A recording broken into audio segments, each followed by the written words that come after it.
Welcome to daily current affairs 365। आज के video में जो न्यूज़ शामिल किया गया है वो 9th, 10th और 11th मार्च का है।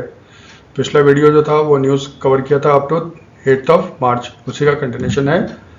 लेकिन ये वीडियो जो है ना वो आपको 12th ऑफ मार्च को मिलेगा 9 o'clock। ठीक है, इसमें देखो मेन न्यूज़ कौन सा कवर किया गया है। कॉमनवेल्थ डे 2026 जो मार्च का मंथ होता है उसका जो सेकंड मंडे होता है उस दिन मनाया जाता है कॉमनवेल्थ डे। ठीक है, तो इस बार आपका 9th ऑफ मार्च को पड़ा था। इंडिया को रिप्रेजेंट किया था कीर्तिवर्धन सिंह ने। फिर 11th को होजे एंटोनियो कास्ट्रेस्ट उनको स्वर्ण इन किया गया as the president of Chile. दोनों में कीर्तिवर्धन सिंह जो मिनिस्टर ऑफ स्टेट है फॉर एक्सटर्नल अफेयर्स, उन्होंने इंडिया को रिप्रेजेंट किया। डोनाल्ड ट्रंप ने आज ट्वीट किया है, ये रिकॉर्ड किया गया 11th को, लेकिन आपको मिलेगा ये 12th को वीडियो। डोनाल्ड ट्रंप ने ट्वीट किया है कि रिलायंस इंडस्ट्रीज आपका इन्वेस्ट करेगा यूएसए में। $300 बिलियन का प्रोजेक्ट है और वो एक मेजर रिफाइनरी सेटअप करेगा यूएसए में। पड़ोसी देश स्पेशली चाइना से फॉरेन इन्वेस्टमेंट को अट्रैक्ट करने के लिए गवर्नमेंट ऑफ इंडिया ने प्रेस नोट 3 को अमेंड किया है, इसका डिटेल जानेंगे। आरबीआई ने एक नया नाम इशू किया है जिसमें बैंक्स कितना डिविडेंड दे सकते हैं, किस कंडीशन में दे सकते हैं, उसके बारे में जानेंगे।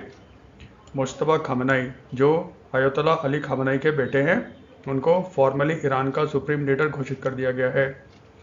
ठीक है, गवर्नमेंट ऑफ इंडिया ने एसेंशियल कमोडिटीज एक्ट को इन्वोक किया है फॉर नेचुरल गैस के लिए। ये होता क्या है, इसमें क्या किया गया है। फिर ऑयल एंड गैस पे रहते हैं।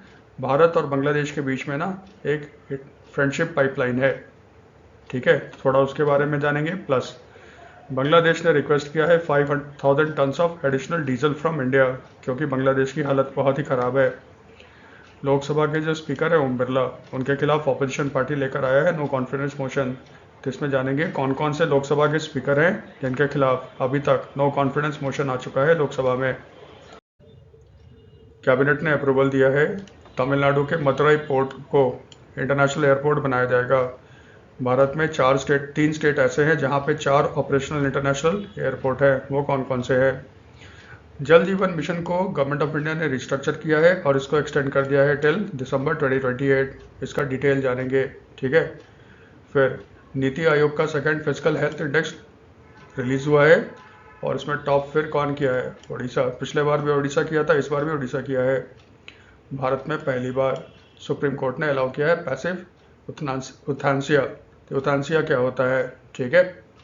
फिर पंजाब गवर्नमेंट ने लॉन्च किया है मुख्यमंत्री मावन ध्यान सत्तरकर योजना, डिटेल किया है। इंटरनेशनल मलेरिया कॉन्फ्रेंस भारत में ख़त्म हो गया।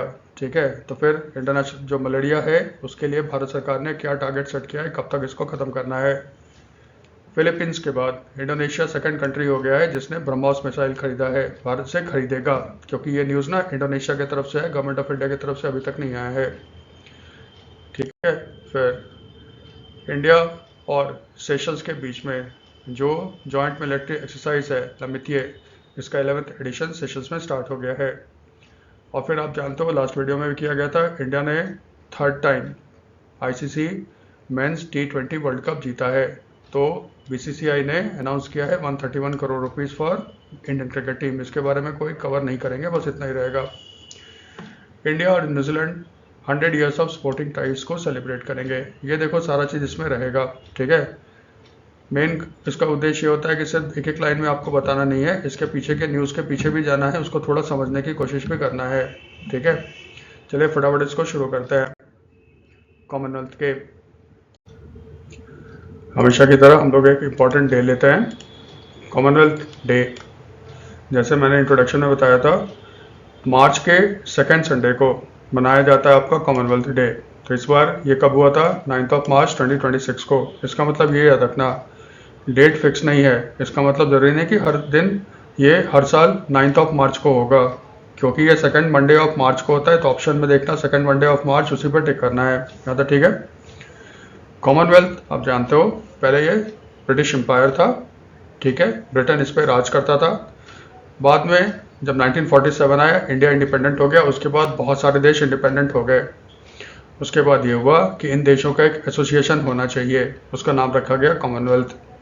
पहले सिर्फ इसके मेंबर हुआ करते थे वो कंट्री जिसपे ब्रिटेन ने राज किया है, यानी कि जो ब्रिटेन के कॉलोनी थे। लेकिन बाद में रूल चेंज कर दिया गया और कोई भी कंट्री कॉमनवेल्थ का मेंबर हो सकता है। आज कॉमनवेल्थ में कितने कंट्री हैं? 56 कंट्रीज हैं। हमेशा याद रखना, कॉमनवेल्थ का जो हेड होता है ना, वो ब्रिटेन का जो किंग होता है ना, मोनार्क, वही है।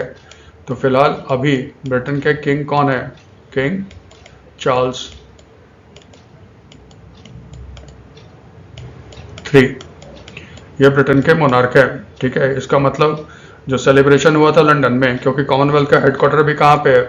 लंदन में है ना। तो हर साल क्या होता है, सेलिब्रेशन जो होता है ना, वो लंदन में ही होता है और उसको संबोधित कौन करते हैं? किंग चार्ल्स करते हैं। इस बार ये 8 और 9 मार्च को पूरा सेलिब्रेशन वगैरह किया गया था वहाँ पे लंदन में, और इसको एड्रेस किया था किंग चार्ल्स III, जो नॉमिनल हेड है किसके? कॉमनवेल्थ के। ठीक है, इंडिया को किसने रिप्रेजेंट किया? Minister of state for external affairs Kirtivardhan Singh ने। ये पूछता है इंडिया को किसने रिप्रेजेंट किया। और वहाँ पे ना 26 कॉमनवेल्थ फॉरेन अफेयर्स मिनिस्टर्स का मीटिंग भी हुआ था लंदन में, जिसको अटेंड किसने किया था? कीर्तिवर्धन सिंह ने किया था। तो एक तो हो गया भाई, कॉमनवेल्थ डे कब मनाया जाता है? 2nd Monday of March. कितने कंट्री हैं? 56। इंडिया को किसने रिप्रेजेंट किया? कीर्तिवर्धन सिंह। और 26 कॉमनवेल्थ फॉरेन अफेयर्स मिनिस्टर्स का मीटिंग कहाँ पे हुआ था? लंदन में हुआ था। ठीक है, ये हमारे लिए इंपॉर्टेंट रहेगा। कीर्तिवर्धन सिंह पे रहता है, ये चिली के नए प्रेसिडेंट हैं, होजे एंटोनियो कास्ट्रेस्ट। ठीक है, आज, ठीक है, 11th को, जैसे दिसंबर में इलेक्शन हुआ था ना, उसमें ये बन गए थे, आपके प्रेसिडेंशियल इलेक्शन को जीत गए थे। उसके बाद आज यानी कि 11th को इन्होंने आज चिली में प्रेसिडेंट के रूप में ओथ लिया है। तो उस सेरेमनी में ना इंडिया को रिप्रेजेंट किसने किया है? कीर्तिवर्धन सिंह साहब ने किया है। दोनों रिलेटेड हो गया। थोड़ा सा जान लो, ये जो होजो एंटोनियो कास्ट्रेस्ट है ना, इनको बहुत ही अल्ट्रा कंजर्वेटिव माना जाता है। ठीक है, और इंस्पायर्ड किससे है? डोनाल्ड ट्रंप से इंस्पायर्ड है। इन्होंने ओथ कहाँ पे लिया था? जहाँ पे चिली का नेशनल कांग्रेस है। कांग्रेस का मतलब क्या हो गया? जैसे हम लोग पार्लियामेंट बोलते हैं ना अपने देश में, चिली में इसको बोला जाता है नेशनल कांग्रेस। अपने देश में पार्लियामेंट कहाँ है? जो हमारे देश की राजधानी है, हमारे देश की राजधानी है दिल्ली। चिली की जो राजधानी है ना, वो है सेंटियागो। लेकिन आप देखो, उसका जो कांग्रेस है, उसका जो पार्लियामेंट है, वो सेंटियागो में नहीं है। वो कहाँ पे है? वलपरासियो। ठीक है, वो यहाँ पे है। तो ये याद रखना। ठीक है, इंडिया को किसने रिप्रेजेंट किया? कीर्तिवर्धन सिंह ने किया। दूसरा, जो चिली के प्रेसिडेंट होते हैं ना, उनका टर्म कितना होता है? 4 इयर्स का टर्म होता है। इसका मतलब होजे एंटोनियो कास्ट्रेस्ट जो हैं, वो कितने साल के लिए प्रेसिडेंट रहेंगे चिली के? 4 इयर्स के लिए रहेंगे। एक 4 इयर्स याद रहेगा और एक नाम तो याद ही रहेगा। अब देखो, चिली की बात आ गई, थोड़ा सा स्टडी पोर्शन कर लो। मैप पे देखो, ये चिली है, ये बेसिकली क्या है? साउथ अमेरिका है। ये देखो है पैसिफिक ओशन, है ना। इसका मतलब चिली जो है ना, वो बेसिकली क्या है? एक कोस्टल कंट्री है। किस ओशन के साथ? पैसिफिक ओशन के साथ। एक यूनिक चीज़ देखना है इसका, चिली अगर देखोगे ना तो बहुत ही लंबा है, यहाँ तक आपका आता है ना। चिली जो है लॉन्गेस्ट कंट्री है इन द वर्ल्ड, अगर हम मेजर करते हैं फ्रॉम नॉर्थ टू साउथ। ये नॉर्थ हो गया और ये साउथ हो गया। तो अगर हम लोग नॉर्थ टू साउथ करते हैं ना, तो विश्व का सबसे लंबा लॉन्गेस्ट कौन सा कंट्री है? चिली है। 4300 किलोमीटर लॉन्ग है ये। ठीक है, दूसरा याद रखना, चिली में क्या? ये वर्ल्ड का लार्जेस्ट प्रोड्यूसर है कॉपर का। ठीक है, कॉपर जो है ना, एक क्रिटिकल मिनरल में आता है। ठीक है, इंडिया भी चाहता है, चिली के साथ एग्रीमेंट किया उसने, इंडिया चिली में कॉपर का एक्सप्लोरेशन करेगा। ठीक है, चिली का जो कैपिटल है ना, वो है आपका सेंटियागो। इसकी करेंसी क्या है? पेसो। और प्रेसिडेंट कौन है? होजे एंटोनियो कास्ट्रेस्ट। ये तो याद रहेगा ना चिली के बारे में। फिर डोनाल्ड ट्रंप ने 11th को ट्वीट किया था। उनका अपना एक सोशल मीडिया है ना, जिसको ये कहते हैं ट्रूथ सोशल। जैसे सबसे फेमस कौन है? ट्विटर, जिसको आज हम लोग एक्स के नाम से जानते हैं। ठीक है, उसके बाद ट्विटर ने इसको ब्लॉक कर दिया था, तो फिर इसने अपना एक खोला है, उसका नाम रखा है ट्रूथ सोशल। इनका जो भी पॉलिसी अनाउंसमेंट होता है ना, वो देखो ट्रूथ सोशल मीडिया पे ही आता है। इन्होंने आज ट्वीट किया है रिलायंस अमेरिका में इन्वेस्ट करेगा। किसमें?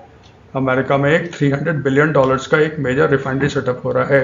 ठीक है, यही सबसे बड़ा अनाउंसमेंट था इनका। डोनाल्ड ट्रंप कहते हैं कि ये यूएस में फर्स्ट मेजर रिफाइनरी होगा to be set up in the last 50 years. इसका मतलब छोटे मोटे रिफाइनरी तो बनते थे यूनाइटेड स्टेट्स में, लेकिन जो ऑयल रिफाइनरी है ना, क्रूड ऑयल को जो कन्वर्ट करता है पेट्रोल डीजल वगैरह में, ये यूनाइटेड स्टेट्स में सबसे बड़ा रिफाइनरी सेटअप हो रहा है इन द लास्ट 50 ईयर्स। इस प्रोजेक्ट को डेवलप करेगा अमेरिका फर्स्ट रिफाइनिंग। कहाँ पे करेगा? टेक्सास में। टेक्सास में यूएस का एक बहुत बड़ा ऑयल का प्रोड्यूसिंग स्टेट है यूनाइटेड स्टेट्स का। इसमें क्या है, रिलायंस इसमें इन्वेस्ट करेगा। कितना इन्वेस्ट करेगा अभी तक क्लियर नहीं है।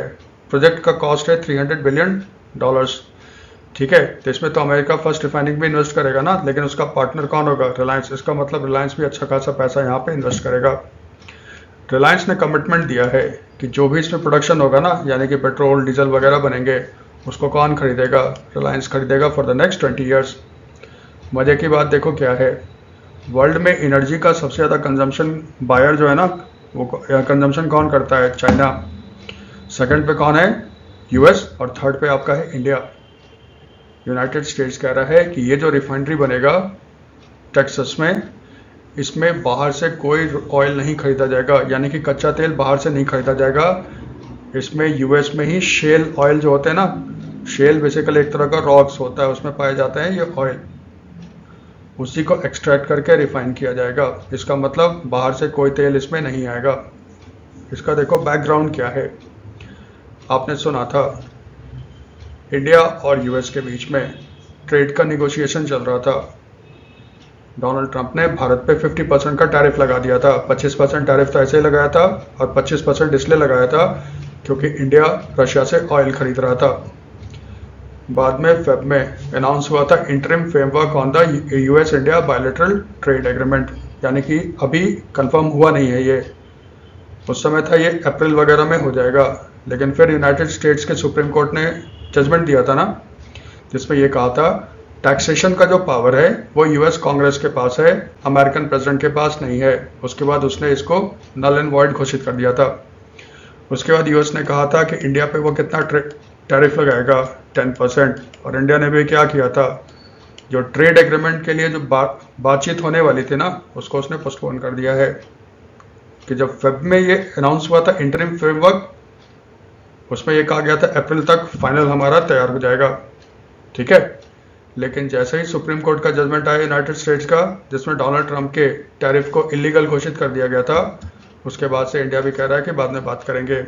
लेकिन यहाँ पे काम का चीज़ देखो क्या है, ये जो इंटरिम फ्रेमवर्क हुआ था ना on the US India bilateral agreement, उसमें इंडिया ने कमिट किया था कि वो $500 billion of US energy products, aircraft parts, precious metals, technology products, coking coal खरीदेगा यूएस से इन द नेक्स्ट 5 ईयर्स। यानी कि देखो पर्दे के पीछे बातचीत चल रहा था। रिलायंस का जो इन्वेस्टमेंट है ना यूएसए में, वो इसी एग्रीमेंट का पार्ट है, जिसमें इंडिया ने कमिट किया था ना अगले 5 ईयर्स में $500 बिलियन का यूएस का एनर्जी प्रोडक्ट्स वगैरह खरीदेगा, जिसमें ना नेचुरल गैस वगैरह भी है। जैसे अभी गैस की बहुत किल्लत होने वाली है ना, क्योंकि ईरान पे अटैक कर रखा है यूएस और इसराइल ने, तो हमारा 50% से ज़्यादा गैस उधर से ही आता था, स्ट्रेट ऑफ हॉर्मुज से। यूएस से इंडिया गैस भी खरीदेगा, वो पहले अनाउंसमेंट हो चुका था। और रिलायंस का जो इन्वेस्टमेंट है ना, ये भी उसी का एक पार्ट है, क्योंकि ये जो रिलायंस कह रहा है कि हम 20 ईयर्स तक आपसे पेट्रोलियम प्रोडक्ट्स खरीदेंगे, वो इसी टारगेट के अंदर ही तो आ जाएगा। ठीक है, ये देखो बैकग्राउंड है। हमेशा याद रखना, रिलायंस इंडस्ट्री जो है ना, वो वर्ल्ड का largest single site refining complex operate करता है। कहाँ पे? जामनगर, गुजरात में। और एक रिपोर्ट के हिसाब से भारत में 70% जो रिफाइंड प्रोडक्ट्स है ना, उसका शिपमेंट कौन करता है? रिलायंस। यूरोप और यूनाइटेड स्टेट्स को भारत बहुत सप्लाई करता है पेट्रोलियम प्रोडक्ट्स। उसका मेन कारण क्या है? रिलायंस है। और देखना, जब यूएस ने कहा था कि जो भी खरीदेगा रशिया से ऑयल उस पर हम सैंक्शन लगा देंगे, रिलायंस पहला कंपनी था जो रशियन ऑयल खरीदना बंद कर दिया था, क्योंकि पर्दे के पीछे वो ये बात चल रही थी कि वो यूएस में इन्वेस्ट करेगा।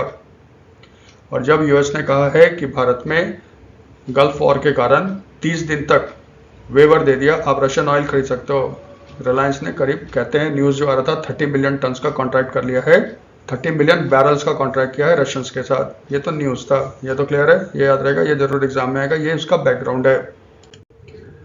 फिर भारत में गवर्नमेंट ऑफ इंडिया ने क्या किया है, चाइना के साथ, स्पेशली चाइना से आपका फॉरेन डायरेक्ट इन्वेस्टमेंट अट्रैक्ट करने के लिए प्रेस नोट 3 को अमेंड किया है। प्रेस नोट 3 जो था ना, ये लाया गया था 2000 में, और इसमें टारगेट किया था किसको, जिस कंट्री के साथ इंडिया लैंड बॉर्डर शेयर करता है। इंडिया लैंड बॉर्डर शेयर करता है किसके साथ, पाकिस्तान, चाइना, देखो नेपाल, ये छोटा सा हो गया भूटान, है ना, पांचवा हो गया क्या, बांग्लादेश, और छठा देश कौन है, म्यांमार। इन 6 कंट्रीज को टारगेट करता था प्रेस नोट 3। ठीक है, डिटेल क्या, देखो ये प्रेस नोट 3 किसने इंट्रोड्यूस किया है, DPIIT। हमेशा याद रखना, भारत में जो भी फॉरेन डायरेक्ट इन्वेस्टमेंट के लिए पॉलिसी बनता है ना, उसको जो इम्प्लीमेंट करने वाली अथॉरिटी है वो DPIIT है, FDI का। तो DPIIT का फुल फॉर्म क्या है, department for promotion of industry and internal trade. ये किस मिनिस्ट्री के अंदर आता है, ये आता है under the ministry of commerce and industry, है ना। ये अभी पीयूष गोयल साहब है ना, commerce and industry minister Bharat के, तो मिनिस्ट्री ऑफ कॉमर्स के अंदर ये आता है। इसको इंट्रोड्यूस किया गया था अप्रैल 2000 में। इसके पीछे का देखो मकसद क्या था, 2019 में ऑफिशियली डिक्लेयर हो गया था कोविड, याद है ना, जो चाइना से फैला था, पूरे वर्ल्ड में ये फैल गया, इकॉनमी का कबाड़ा बन गया, क्योंकि सबने लॉकडाउन लगा दिया था ना। याद करो, पूरे वर्ल्ड में कंपनियों के शेयर धड़ाधड़ गिरने शुरू हो गए। गवर्नमेंट ऑफ इंडिया को उस समय कंसर्न आया कि फॉरेन कंपनीज इंडिया आएगी, क्योंकि उनके पास पैसे हैं, वो कंपनियों के सस्ता शेयर खरीद लेगा और फिर कंपनी में वो कंट्रोलिंग स्टेक ले लेगा। तो जब वो कंपनी में कंट्रोल करेगा, इसका मतलब वो इंडियन इकोनॉमी को भी कंट्रोल करेगा ना। गवर्नमेंट को सबसे ज़्यादा जो दिक्कत थी ना, वो चीन के साथ था, इसीलिए गवर्नमेंट ऑफ इंडिया ने ये प्रेस नोट रिलीज निकाला। इसमें ये कहा गया था चाइना का तो नाम नहीं लिया जाएगा, डायरेक्ट नहीं कर सकते ना, इसलिए वर्ड यूज़ किया गया जिसके साथ इंडिया लैंड बॉर्डर शेयर करता है। इसका मतलब पाकिस्तान, चाइना, नेपाल, भूटान, बांग्लादेश या म्यांमार की कोई कंपनी या वहाँ की कोई रेजिडेंट इंडिविजुअल अगर भारत में इन्वेस्ट करना चाहते हैं, FDI करना चाहते हैं, तो उनको गवर्नमेंट ऑफ इंडिया से पहले पूछना पड़ेगा। वो चला जाता था इंटर मिनिस्ट्रियल पैनल के पास, वो 1 साल 2 साल आराम से लगा देता था। इसका मतलब बेसिकली क्या था, यहाँ से FDI लगभग आपका बंद हो गया था। यहाँ तक तो चलो ठीक था, लेकिन देखो बाद में प्रॉब्लम क्या हो गया। अगर इंडिया को 2047 का विकसित भारत का लक्ष्य तय करना है, तो इसको ग्रोथ रेट इंडियन इकोनॉमी का 8% प्लस होना चाहिए, और भारत का जो फॉरेन इन्वेस्टमेंट है ना, हमें चाहिए, इसमें हमें चाइना से भी इन्वेस्टमेंट चाहिए, क्योंकि आप देखो, मानो या ना मानो, चाइना के पास पैसा, पर्टिकुलरली इलेक्ट्रॉनिक इंडस्ट्री में चाइना वर्ल्ड की वन ऑफ द बेस्ट में से आता है, इवन राइवल करता है US को। तो फिर चाइना से हमें फॉरेन इन्वेस्टमेंट चाहिए, प्लस धीरे धीरे इंडिया चाइना के साथ अपना रिलेशन सुधार भी रहा है ना, इसीलिए चेंजेस किए गए हैं प्रेस नोट 3 में। अब इसका देखो मेन पोर्शन क्या है, ये जो कंट्री है जो इंडिया के साथ लैंड बाउंड्री शेयर करते हैं, वो भारत में कर सकते हैं FDI through automatic route. Automatic route का मतलब होता है ना, आपको किसी से परमिशन लेने की ज़रूरत है नहीं, लेकिन शर्त लगा दी कि वो जो FDI करेंगे उसमें जो ओनरशिप होगा वो बिलो 10% होगा, और इन्वेस्टमेंट जो होगा ना, वो उसको कंट्रोलिंग राइट्स नहीं देगा। सिंपल सा मतलब हो गया, अगर कोई कंपनी सपोज करो रिलायंस इंडस्ट्रीज में इन्वेस्ट करता है चाइना का, तो मैक्सिमम वो कितना शेयर खरीद सकता है, लेस देन 10% खरीद सकता है, उससे ज़्यादा नहीं खरीदेगा। वो हो जाएगा ऑटोमेटिक रूट के थ्रू। फिर गवर्नमेंट ने क्या किया है, उसने कहा है ना, जो क्रिटिकल मैन्युफैक्चरिंग सेक्टर होगा जिसमें इन देशों के कंपनी भारत में इन्वेस्ट करना चाहते हैं, वो जो प्रपोजल होगा ना, उसको 60 डेज के अंदर एक इंटर मिनिस्ट्रियल कमेटी के द्वारा अप्रूवल किया जाएगा। ठीक है, पहले साल लगाते थे ना, वो कहता है क्रिटिकल मैन्युफैक्चरिंग सेक्टर में अगर इनका इन्वेस्टमेंट होगा तो फिर इनको 60 डेज के अंदर क्लियर करना होगा। देखो ये क्रिटिकल मैन्युफैक्चरिंग सेक्टर्स कौन कौन है, capital goods, electronic components, polysilicon and semiconductor materials, ingot, wafers and solar manufacturing input, सारे चाइनीज डोमिनेट करते हैं। हमें चाइना का यहाँ पे इन्वेस्टमेंट चाहिए, इसीलिए गवर्नमेंट कहता है 60 डेज के अंदर ये जो क्रिटिकल सेक्टर्स है ना, इसमें अगर चाइनीज इन्वेस्ट करेंगे तो 60 डेज के अंदर इनका प्रपोजल अप्रूव करेगा by the inter ministerial committee. फिर उसमें ये कहा गया थर्ड पॉइंट कि एक कमेटी ऑफ सेक्रेटरी बनेगा जिसके हेड कौन होंगे, कैबिनेट सेक्रेटरी, जो रिव्यू करेंगे टाइम टू टाइम कि इसमें इस लिस्ट में ना कौन कौन से सेक्टर्स आते हैं या नहीं आते हैं। तो फिर अभी कैबिनेट सेक्रेटरी वो डॉक्टर टीवी सोमनाथन है ना कैबिनेट सेक्रेटरी, वो थोड़ा याद रखना। देखो कुछ डेटा भी आया था, डेटा शायद पूछेगा नहीं। अगर हम लोग फिजिकल ईयर 2020 यानी कि 2019-2020 की बात करें, भारत में ना चाइना से जो आपका एफडीआई था वो था $163.8 मिलियन। फाइनेंशियल ईयर 25 यानी कि 24-25 में ये घटकर कितना हो गया, सिर्फ 2.7 बिलियन। जबकि याद रखना 25-26 में भारत में टोटल एफडीआई कितना हुआ था, $50.36 बिलियन। तो इसका मतलब चाइना से लगभग एफडीआई बंद ही हो चुका है। गवर्नमेंट होप कर रहा है कि इससे अब चाइना से हमारे देश में इन्वेस्टमेंट क्या होगा, बढ़ेगा। वो भी देखो सेमीकंडक्टर है, क्रिटिकल कैपिटल गुड्स है, सोलर वाला है, जहाँ पे चाइना वर्ल्ड में सबसे बेहतरीन माना जाता है। यहाँ तक ठीक है, ये याद रखिएगा। फिर इकॉनमी में रहते हैं, आरबीआई ने नया नॉर्म्स अनाउंस किया है for banks, dividend pay out and repatriation of profit. देखो पहले समझ लो डिविडेंड क्या होता है। कंपनी देखो कमाता है प्रॉफिट, ठीक है। फिर कंपनी क्या करता है, इसमें से कुछ प्रॉफिट जो है ना, जैसे मान लो कितना कमाया उसने प्रॉफिट, 200 रुपये कमाया बैंक एसबीआई ने प्रॉफिट कमाया कब, 25-26 में। एसबीआई क्या करेगा, इसमें से ना एग्जांपल है 100 रुपीज़ जो है ना, उसने उसको डाल दिया रिजर्व्स में। रिजर्व्स का मतलब होता है ना फ्यूचर इन्वेस्टमेंट के लिए, वो यूज़ करेगा अपने बिजनेस को बढ़ाने के लिए। तो फ्री पैसा कितना बचा, फ्री पैसा बचा कितना, 100 रुपीज़ है ना। 200 उसने प्रॉफिट कमाया था, 100 रुपीज़ उसने रिजर्व में डाल दिया, तो फ्री बचा कितना, 100 रुपीज़। डिसाइड करता है ना वो अपने शेयर होल्डर्स में बांट देगा। सपोज करो एसबीआई में टोटल शेयर कितना है, 10। इसका मतलब एक शेयर पे 100 में 10 को डिवाइड कर दो, इसका मतलब एक शेयर पे आपको कितना मिलेगा, 10 रुपीज़ मिलेगा। इसी को कहते हैं डिविडेंड।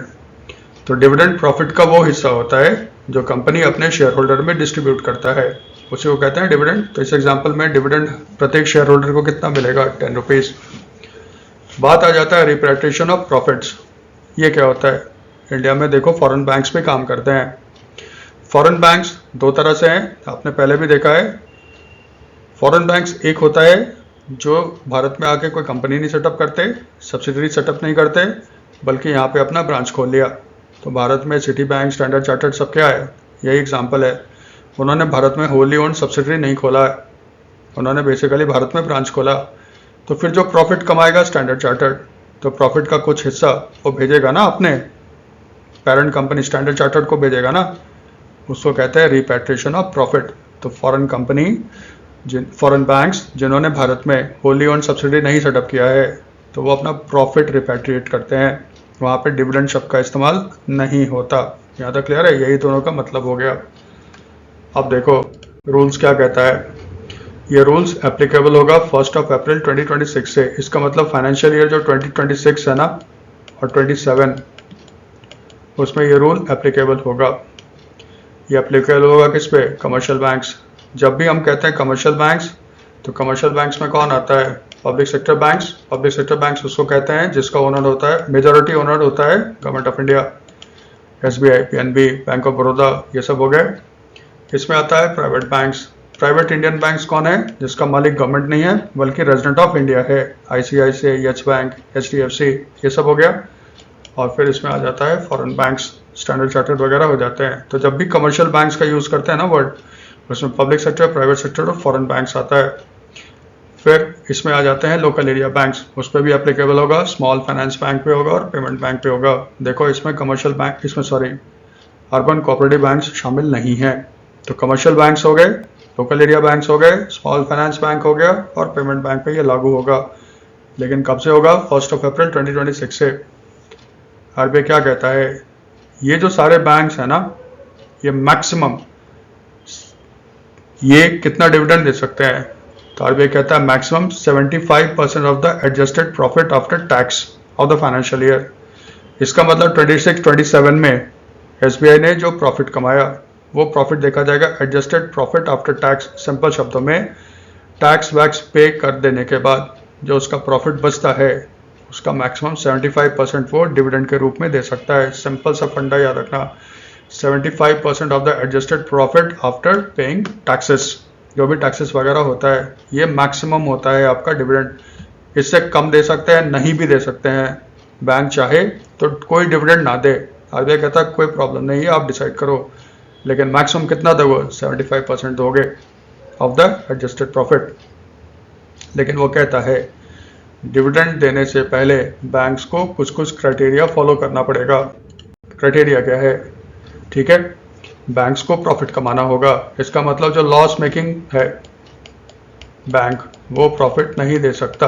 कुछ कुछ कंपनियां दे देती है, ठीक है, लॉस होने के बावजूद भी। आरबीआई कहता है लॉस मेकिंग बैंक तो कभी भी डिविडेंड दे ही नहीं सकता, यानी कि आपको प्रॉफिट कमाना होगा। आरबीआई ने जितने भी रेगुलेटरी कैपिटल रिक्वायरमेंट्स निर्धारित किए हैं वो सारे आपको मानने पड़ेंगे। इसमें बेसिकली क्या है, वो CRAR के रिक्वायरमेंट्स को पूरा करेगा। CRAR होता है ना, capital to risk weighted asset ratio, full form याद रखिएगा CRR, ये फुल फॉर्म है। भारत में जो कमर्शियल बैंक्स हैं उस पर बेसल 3 लागू हो चुका है। बेसल 3 में ना CRAR के 2 टीयर है कैपिटल का, टीयर 1 टीयर 2।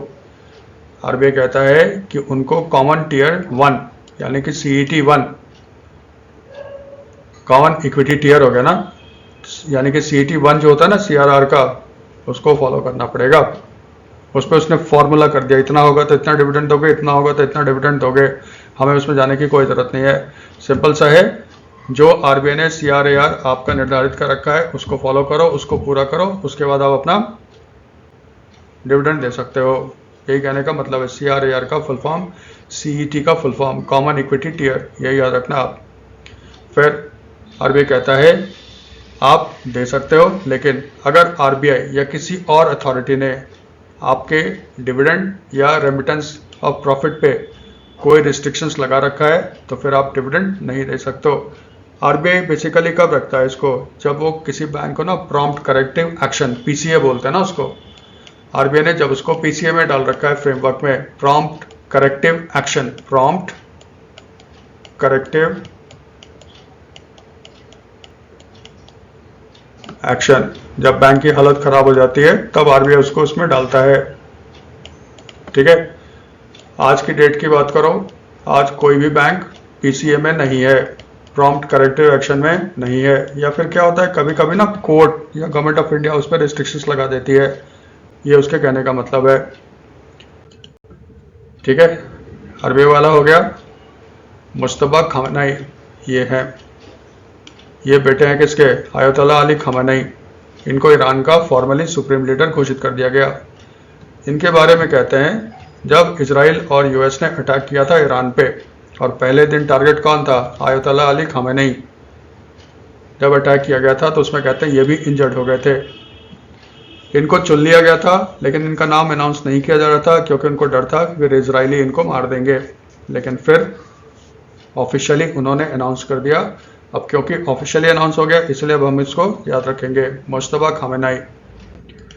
ठीक है, इसको इलेक्ट किसने किया है? 88 मेंबर असेंबली ऑफ एक्सपर्ट्स, उसको कहते हैं मजलिसी कोपरेगान। हमेशा याद रखना, ईरान में देखो प्रेसिडेंट होता है, ईरान में पार्लियामेंट है, लेकिन जो सुप्रीम लीडर है ना मुश्तबा खamenei, इनके पास कमांड होगा ईरान के आर्म्ड फोर्सेस का। ठीक है, इनके पास पावर है वॉर घोषित करने का, यानी कि सबसे ज़्यादा पावर जो है ना इनके पास है। प्रेसिडेंट के पास ज़्यादा कुछ पावर होता नहीं है ईरान में।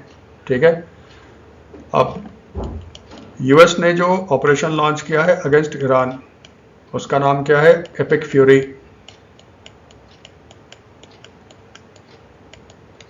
ठीक है। इजराइल ने जो नाम दिया है ना, वो है आपका रोअरिंग लायन। देखो, जब लास्ट ईयर उसने अटैक किया था ईरान पे 2025 में, ठीक है, तब था आपका राइजिंग लायन। इस बार जो उसने अटैक किया ना 2026 में, उसका नाम क्या है? Operation roaring lion. ये याद रखना, इसको मत भूलना। ईरान ने स्ट्रेट ऑफ हॉर्मुज पे अटैक करना शुरू कर दिया है। स्ट्रेट ऑफ हॉर्मुज पिछले वाले में है, ठीक है।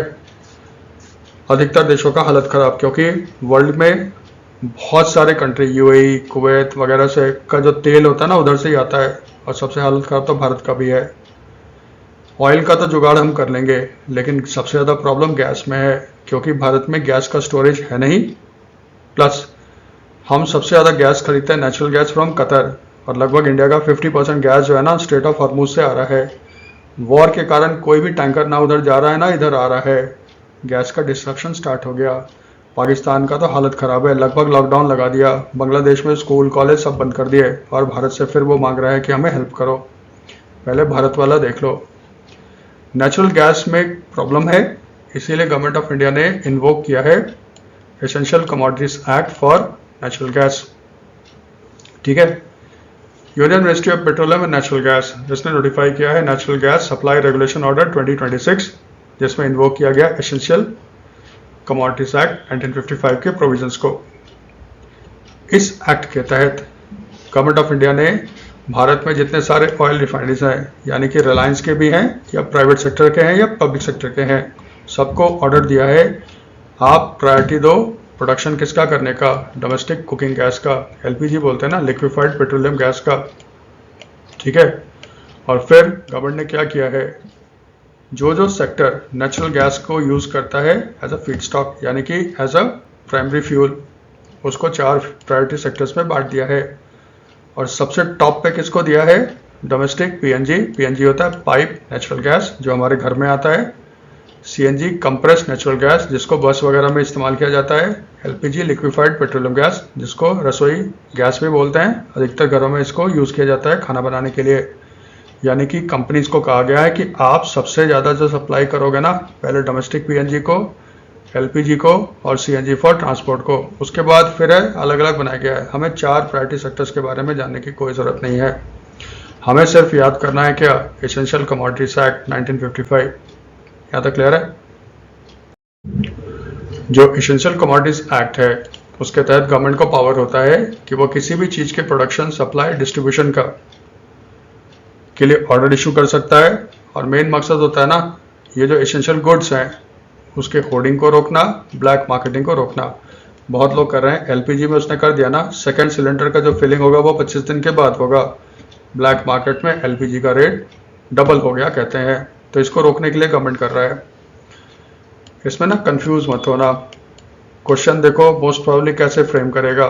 इससे गवर्नमेंट ऑफ इंडिया ने ऑर्डर जारी किया है ऑन नेचुरल गैस, ताकि उसके होर्डिंग, ब्लैक मार्केटिंग को रोका जा सके और सप्लाई को प्रायोरिटाइज किया जा सके। ये गवर्नमेंट ऑफ इंडिया ने ऑर्डर किस एक्ट के तहत निकाला है? एक तो हो जाएगा एसेंशियल कमोडिटीज एक्ट ऑप्शन में, एसेंशियल कमोडिटीज एक्ट, और एक दे देगा एस्मा। एस्मा में बेसिकली देखो क्या है, ई तो हो गया एसेंशियल, एस का मतलब होता है ना सर्विस, एम का मतलब हो जाता है मेंटेनेंस। ठीक है। Essential service maintenance act. ESMA के तहत क्या होता है, गवर्नमेंट ऑफ इंडिया कुछ सेक्टर्स को आइडेंटिफाई करता है और फिर कहता है ना, यहाँ पे कोई स्ट्राइक वगैरह नहीं होगा।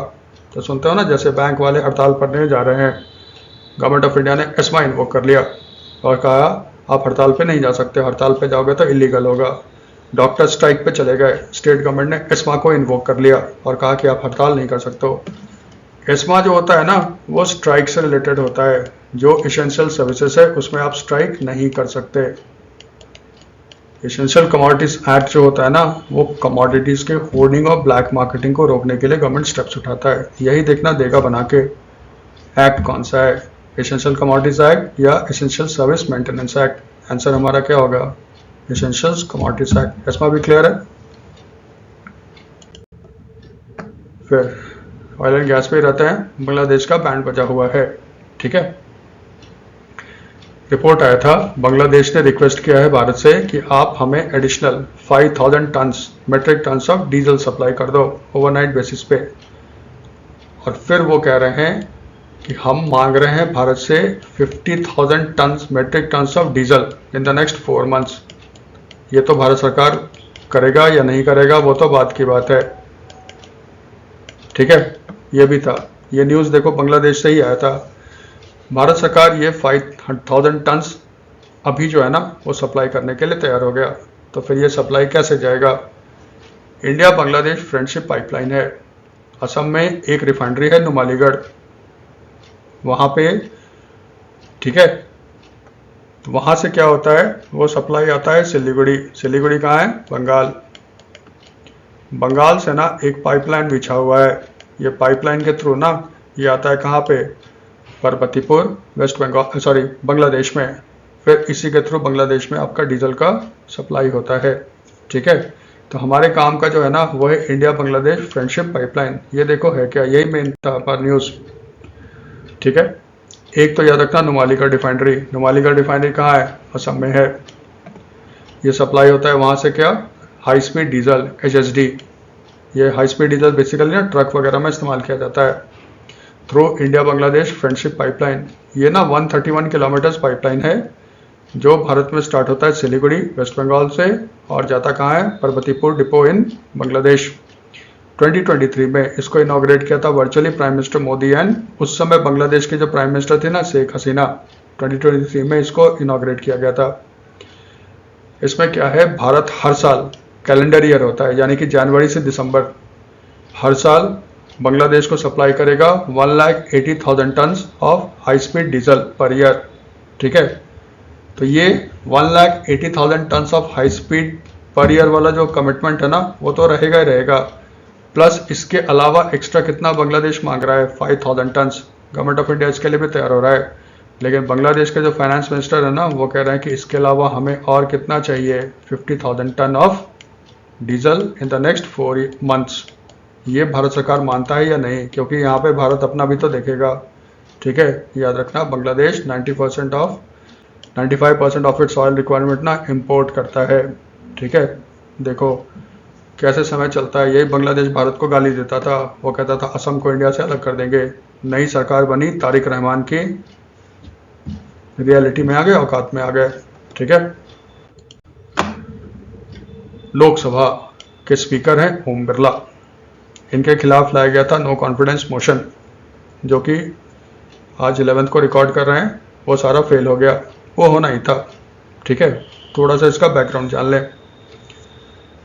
हमारे देश का जो कॉन्स्टिट्यूशन है उसमें है 94C आर्टिकल। उसमें प्रोविजन है कि स्पीकर और जो डिप्टी स्पीकर होते हैं उनके लोकसभा के स्पीकर को हटाया जा सकता है। इसके लिए क्या होता है, इसके लिए ना लोकसभा में आपका दिया जाता है एक रेजोल्यूशन लाया जाता है। ठीक है, लोकसभा के मेंबर्स के द्वारा। लेकिन कॉन्स्टिट्यूशन कहता है इसके लिए कम से कम 14 डेज का आपको नोटिस देना पड़ेगा। ये लोकसभा के सेक्रेटेरिएट को दिया जाता है और इसमें कम से कम 50 मेंबर्स का साइन होना चाहिए। फिर उसके बाद इसको एडमिट किया जाता है। फिर जब इस पे बहस होगा और वोटिंग होगा उस समय ना लोकसभा के स्पीकर चेयर पे नहीं बैठते। अब क्योंकि कोई डिप्टी स्पीकर है नहीं तो फिर यहाँ पे क्या होता है, लोकसभा जो होता है ना उसमें से 10 मेंबर्स जो होते हैं उसका एक पैनल बनता है। 10 मेंबर्स का एक पैनल बनता है।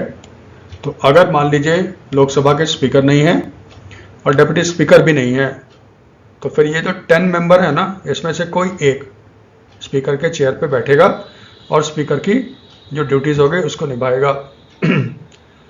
यहाँ पे दिया गया,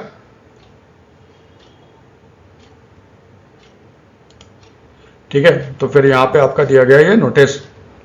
इसके बारे में फिर डिबेट हुआ, बहस हुआ। तो अगर एक सिंपल मेजॉरिटी से ये रेजोल्यूशन पास हो जाता है तो लोकसभा के स्पीकर को अपने पद से हटना पड़ता है। आज तक देखो ऐसा कभी नहीं हुआ है।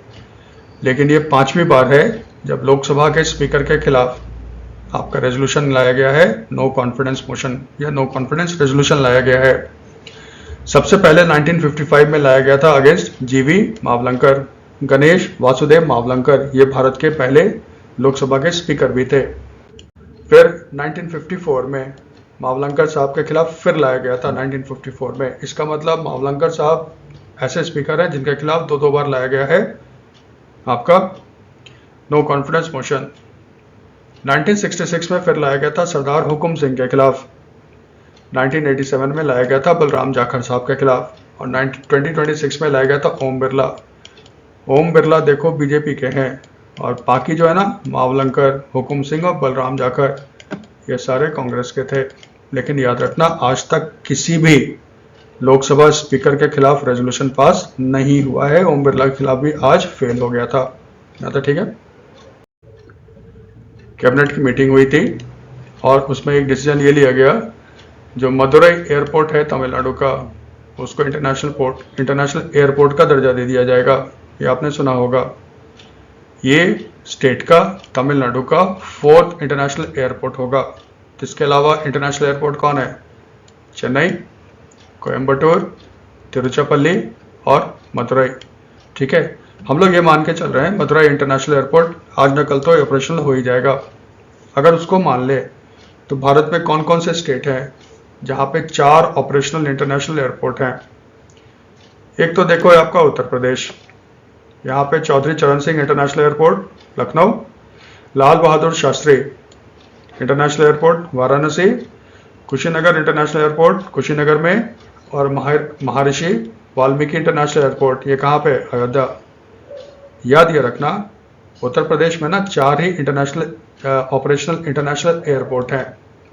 आपने नाम सुना होगा जेवर का। जेवर इंटरनेशनल एयरपोर्ट जो आपका बन रहा है नोएडा में, ये अभी बन ही रहा है, ऑपरेशनल नहीं है। जब जेवर ऑपरेशनल हो जाएगा तब यूपी का ये हो जाएगा 5th इंटरनेशनल एयरपोर्ट। तब सबसे ज़्यादा एयरपोर्ट किस स्टेट में हो गया? यूपी। क्योंकि आज के डेट में नहीं है ना, तो 4 ही ऑपरेशनल हैं आपके एयरपोर्ट इन यूपी, इसलिए यूपी में हम लोग मानेंगे कि 4 इंटरनेशनल एयरपोर्ट ऑपरेशनल है। दूसरा स्टेट जो है ना वो है आपका केरला। केरला में भी 4 ऑपरेशनल इंटरनेशनल एयरपोर्ट है। एक है कोच्चिन इंटरनेशनल एयरपोर्ट, त्रिवेंद्रम जो हम लोग जानते हैं तिरुवनंतपुरम केरला का नाम है ना, सॉरी उसके कैपिटल का नाम है। इसका पहले नाम हुआ करता त्रिवेंद्रम। ठीक है, उसका नाम चेंज करके कर दिया गया क्या? तिरुवनंतपुरम। फिर एक है कालीकट इंटरनेशनल एयरपोर्ट, ये कहाँ है? कोझिकोड में। और कन्नूर इंटरनेशनल एयरपोर्ट कन्नूर में है। कालीकट का नाम चेंज करके केरला में कर दिया गया है कोझिकोड। एक याद रखना कोचीन इंटरनेशनल एयरपोर्ट, ये भारत का पहला सोलर पावर्ड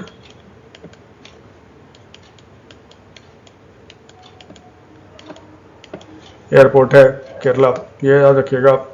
इसका मतलब देखो अगर ऑपरेशनल माने मदुरई वाला भी आज न कल अगर हो जाए तो टोटल स्टेट कितने हो गए? 3, यूपी, केरला और तमिलनाडु।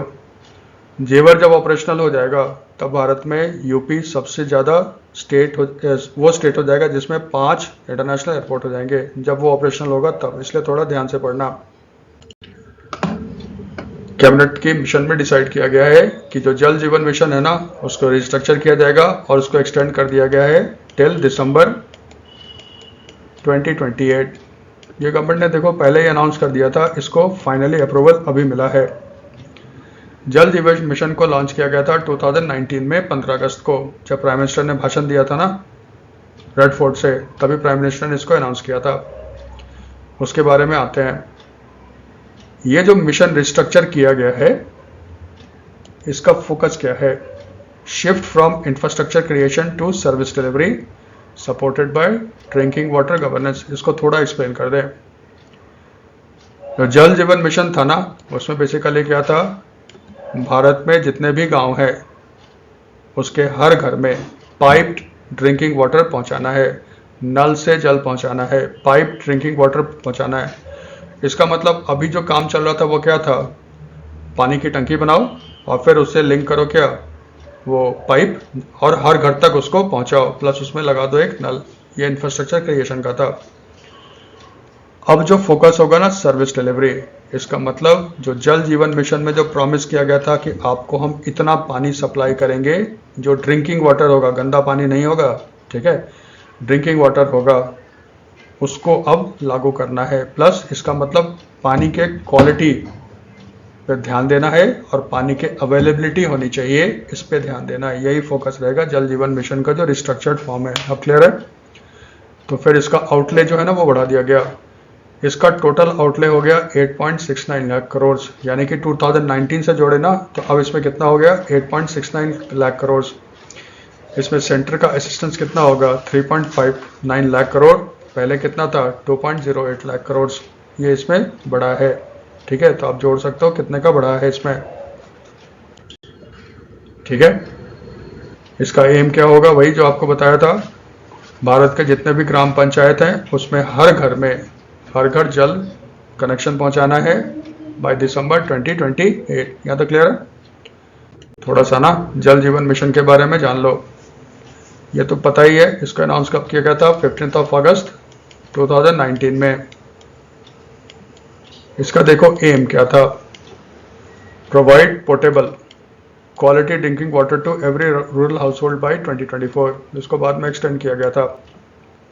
ठीक है, इसमें क्या होगा, हर घर में कम से कम 55 litre per capita per day आपका पोर्टेबल ड्रिंकिंग वाटर सप्लाई किया जाएगा। ये कमिटमेंट है, मिनिमम इतना आपको दिया जाएगा पीने का पानी पर कैपिटा, पर पर्सन के हिसाब से ये पानी आएंगे। फिर इसका फंडिंग क्या होगा, फंडिंग पैटर्न देखो ऐसे है। जो हिमालयन स्टेट्स हैं, उत्तराखंड, हिमाचल प्रदेश, वहाँ पे सेंटर का कंट्रीब्यूशन होगा 90%, स्टेट प्रोवाइड करेंगे कितना 10%। ठीक है, जो यूनियन टेरिटरीज हैं वहाँ पे सेंटर प्रोवाइड करेगा 100% फंड। ठीक है, एक थोड़ा सा ये ध्यान रखना, Himalayan states plus north east, north east के 8 स्टेट्स है ना, तो Himalayan state Uttarakhand, Himachal Pradesh plus north east के जो 8 स्टेट हैं वहाँ पे सेंटर का कंट्रीब्यूशन होगा 90%, जबकि ये स्टेट प्रोवाइड करेंगे कितना 10%। स्टेट और यूटी, क्योंकि जम्मू कश्मीर भी तो, ठीक है, तो स्टेट प्रोवाइड करेगा कितना 10%। जितने यूनियन टेरिटरीज हैं वहाँ पे सेंटर कितना प्रोवाइड करेगा 100% फंड्स प्रोवाइड करेगा। ठीक है, और अगर वो यूनियन टेरिटरी नहीं है, हिमालयन स्टेट्स नहीं है, नॉर्थ ईस्ट का नहीं है, तो फिर सेंटर और स्टेट का कंट्रीब्यूशन कितना होगा 50-50 होगा। यहाँ तक क्लियर है? ये थोड़ा सा ध्यान रखना, क्योंकि एलोकेशन की बात आ रही है तो फिर ये आउटले पूछेगा और कॉस्ट का कैसे बंटवारा होता है सेंटर और स्टेट का, फंडिंग कॉस्ट पूछेगा। ठीक है, फंडिंग रेशियो पूछेगा, ये थोड़ा ध्यान रखना भाई। नीति आयोग, नीति आयोग क्या होता है, national institution for transforming India. NITI Aayog ने अपना पब्लिश किया है सेकंड फिजिकल हेल्थ इंडेक्स 2026। जो फर्स्ट फिजिकल हेल्थ इंडेक्स था ना वो रिलीज हुआ था 2025 में, उसमें टॉप किसने किया था, उड़ीसा। सेकंड में भी टॉप कौन करता है, उड़ीसा। जो फिजिकल हेल्थ इंडेक्स है उसमें नीति आयोग ने 18 मेजर स्टेट्स को शामिल किया। 2025 में भी ना 18 मेजर स्टेट्स थे, और उसने जो डेटा लिया है ना वो 23-24 का लिया है। जो फिजिकल हेल्थ इंडेक्स है उसमें नीति आयोग ने 5 मेजर सब इंडिसेस को लिया है।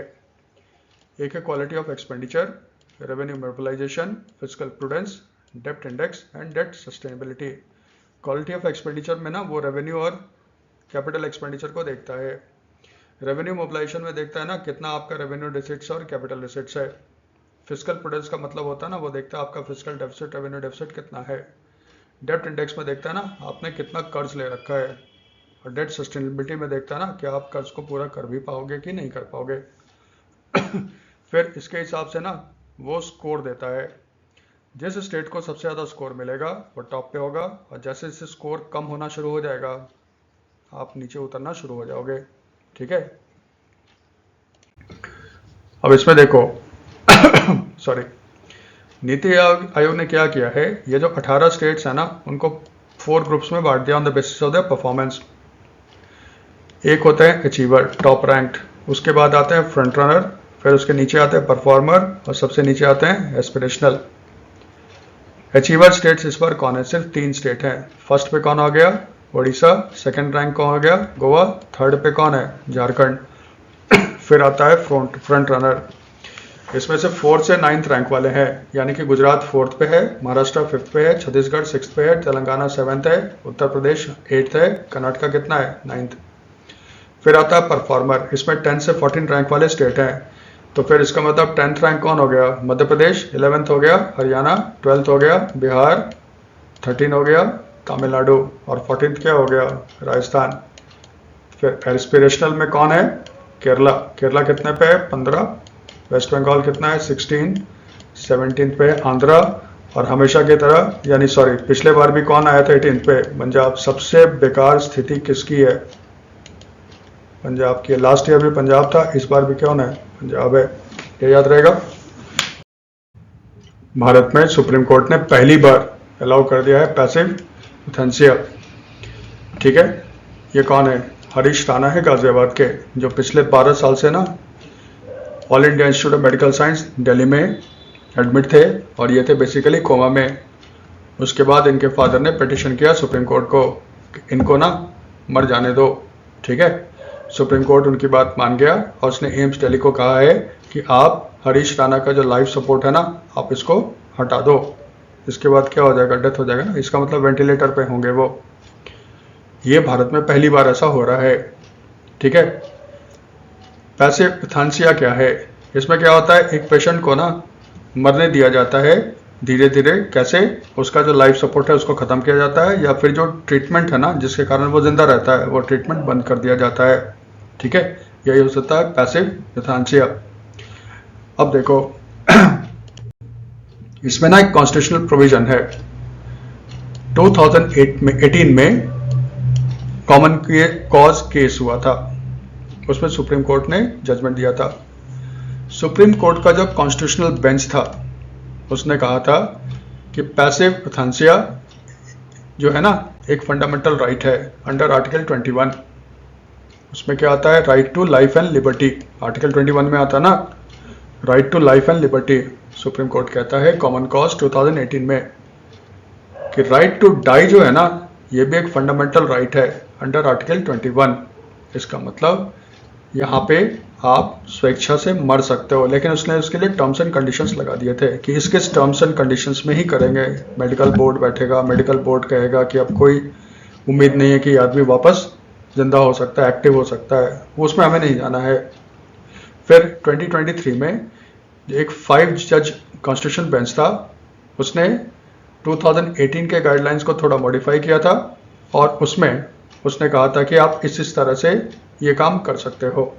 ठीक है, आपको क्या ध्यान रखना है? 2 तरह से। हरीश राणा नाम याद रहेगा। दूसरा, यूथैनेसिया होता क्या है? ठीक है। तीसरा, अगर टफ होगा, जो बेसिकली आपका बैंक्स वाला छोड़ दो, एसएससी पीसीएस टाइप का होगा, कॉमन कॉज 2018 का केस पूछेगा। Right to die is a fundamental right under article 21। Article 21 क्या है? Right to life and liberty. ये थोड़ा सा ध्यान रखना है। पंजाब गवर्नमेंट ने अपना बजट पेश किया। पंजाब गवर्नमेंट के फाइनेंस मिनिस्टर कौन है? हरपाल सिंह चीमा। बजट में बहुत चीज़ होता है, हमारे काम का क्या था? उन्होंने अनाउंस किया है मुख्यमंत्री मावन धयन सतर्कर योजना। ये देखो पंजाबी में होगा, मुझे पंजाबी नहीं आता, थोड़ा सा इसको याद रखना। इसमें क्या है? पंजाब में 18 ईयर्स एंड अबव की जो वेमेन है उसको स्टेट के तरफ से 1000 रुपीज़ पर मंथ मिलेगा। जो शेड्यूल कास्ट वेमेन है उनको मिलेगा 1500 रुपीज़ पर मंथ। याद रखना परसेंटेज वाइज भारत में सबसे ज़्यादा शेड्यूल कास्ट पॉपुलेशन जो है ना वो पंजाब में है, पॉपुलेशन वाइज। ठीक है, सॉरी परसेंटेज वाइज। ठीक है, पॉपुलेशन वाइज अगर कहेंगे, नंबर की बात करेंगे तो सबसे ज़्यादा शेड्यूल कास्ट उत्तर प्रदेश में है। परसेंटेज की बात करेंगे तो सबसे ज़्यादा कहाँ पे? पंजाब में है। तो जो शेड्यूल कास्ट वेमेन होगी उनको 1500 रुपीज़ पर मंथ मिलेगा। पंजाब गवर्नमेंट कहता है कि ये कवर करेगा लगभग 97% ऑफ स्टेट वेमेन, लेकिन इसमें जो प्रेजेंट और रिटायर्ड गवर्नमेंट एम्प्लॉयज़ हैं, एमपी है, एमएलए है, या जो इनकम टैक्स पे कर रहे हैं ना, उन वेमेन्स को नहीं मिलेगा। इसका मतलब पंजाब देखो सबसे खराब फिजिकल सिचुएशन पंजाब की है। इसका मतलब पंजाब और बेकार होगा उसका फिजिकल स्ट्रेंथ। उससे हमें क्या मतलब है? याद रखना मुख्यमंत्री मावन धयन सतर्कर योजना किस स्टेट ने लॉन्च किया है? पंजाब ने। ठीक है, ये सुसाइडी है और कुछ नहीं है। इंटरनेशनल मलेरिया कॉन्फ्रेंस 2026 ये दिल्ली में कंक्लूड हो गया। ठीक है, तो एक इंटरनेशनल मलेरिया कॉन्फ्रेंस कहाँ हुआ था? न्यू दिल्ली। इसको ऑर्गेनाइज किसने किया था? ICMR, national institute of malaria research, new Delhi. ICMR होता है Indian council for medical research. ठीक है, आईसीएमआर उसका national institute of malaria research है न्यू दिल्ली में, उसने इसको किया। देखो इसका करने का मेन मकसद क्या था? ये सब चीज़ static portion. World malaria day कब मनाया जाता है? 25 अप्रैल। मलेरिया एक पैरासाइट से होता है, स्पेशली प्लाज्मोडियम फाल्सिफेरम, ये इंपॉर्टेंट है। तो फिर हमारे शरीर में ये पैरासाइट आता कैसा है? प्लाज्मोडियम। याद रखना, मलेरिया ना तो वायरस है ना ही आपका बैक्टीरिया है, ये प्लाज्मोडियम है। तो मलेरिया को हमारे बॉडी में लाता कौन है? Vector, female Anopheles mosquito. ये मॉस्किटो जब हमें काटती है ना, तो फिर हमारे ब्लड स्ट्रीम में क्या डाल देती है? प्लाज्मोडियम फाल्सिफेरम, जिससे हमें मलेरिया होता है। गवर्नमेंट ऑफ इंडिया ने मलेरिया को खत्म करने का टारगेट रखा है। 2027 तक जीरो इंडिजिनस ट्रांसमिशन केस होना चाहिए, यानी कि 2027 तक मच्छर काटने से जो मलेरिया होता है भारत के अंदर वो खत्म हो जानी चाहिए। और 2030 तक भारत में कोई भी मलेरिया का मरीज नहीं होना चाहिए। देखो जब गवर्नमेंट कहता है ना कि एलिमिनेशन, इसका मतलब हर एक आदमी का खत्म नहीं होता। 90% से जैसे ही ज़्यादा केस हो जाता है ना, 90% या उससे ज़्यादा पॉपुलेशन अगर इसमें कवर होता है ना, उसको 100% मान लिया जाता है स्टेटिस्टिकली। ये वर्ल्ड में हर कोई मानता है, यहाँ तक ठीक है। तो एक ये याद रखिएगा, ये याद रखिएगा, मलेरिया डे, प्लाज्मोडियम फाल्सिफेरम और एनाफिलिस मॉस्किटो। डिफेंस का एक न्यूज़ आया था, ये देखो भारत सरकार ने नहीं किया है, ये बेसिकली रॉयटर का न्यूज़ था, इंडोनेशिया वालों ने किया है। इंडोनेशिया भारत से ब्रह्मोस मिसाइल खरीदेगा। ठीक है, 2022 में इंडिया ने ब्रह्मोस मिसाइल सेल किया था किसको? फिलीपींस को। तो फिलीपींस के बाद दूसरा कंट्री है जिसने इंडिया से खरीदा है, वो है आपका इंडोनेशिया। ब्रह्मोस एक एरोस्पेस प्राइवेट लिमिटेड, ये आपका मैन्युफैक्चर करता है ब्रह्मोस मिसाइल। ये जॉइंट वेंचर है DRDO, defence research and development organisation, and NPO, ठीक है, ऑफ रशिया।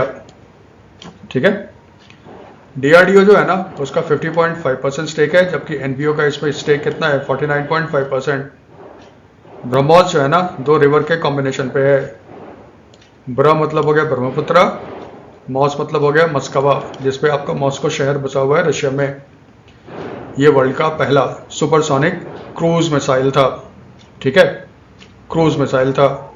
इसका रेंज 290 से 400 किलोमीटर है। इसको सबमरीन से भी लॉन्च कर सकते हैं, स्काई से भी लॉन्च कर सकते हैं, और हम इसको लैंड से भी लॉन्च कर सकते हैं। पाकिस्तान का हालत ख़राब किसने किया था? ब्रह्मोस ने किया था। ठीक है, तो ये one of the best missile है अपनी कैटेगरी में in the world, cruise missile. ठीक है, फिर 11th edition of joint military exercise Lamitiye. हमेशा याद रखना, जो लामियती एक्सरसाइज होता है ना, ये हमेशा होता है सेशल्स में। ये बाइनियल है, इसका मतलब ये कितने दिन पे होता है? 2 ईयर्स। यही सब पूछता है कितने साल में ये एक्सरसाइज होता है? 2 ईयर्स। सेशल्स की जो लैंग्वेज है ना, ऑफिशियल लैंग्वेज, वो क्रियोल है एक। लामियती क्रियोल भाषा में इसका मतलब होता है फ्रेंडशिप। और पहली बार कब हुआ था? 2011 में। 10वें एडिशन तक ना इसमें सिर्फ इंडियन आर्मी पार्टिसिपेट करता था, सेशल्स की डिफेंस फोर्स पार्टिसिपेट करती थी। लेकिन 11th एडिशन की खासियत क्या है?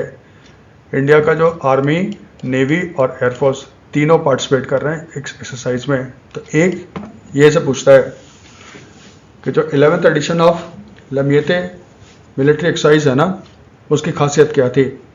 खासियत ये थी, अभी तक सिर्फ इंडियन आर्मी पार्टिसिपेट करती थी, अब इसमें आर्मी, नेवी और एयरफोर्स तीनों पार्टिसिपेट कर रहे हैं। और ये तो याद रहेगा, हर 2-2 साल में होता है, और हमेशा कहाँ होता है? सेशल्स में होता है। स्पोर्ट्स का एक कर लो छोटा सा। इंडिया और न्यूजीलैंड वो सेलिब्रेट कर रहे हैं 100 ईयर्स ऑफ स्पोर्टिंग टाइज। ठीक है, क्यों? 1926 में इंडियन आर्मी की एक हॉकी टीम विजिट की थी न्यूजीलैंड। ठीक है, उसके बाद इसी को सेलिब्रेट करने के लिए दोनों देश मनाएंगे, पूरा 1 साल तक प्रोग्राम चलेगा, India New Zealand centenary sports cooperation programme 2026।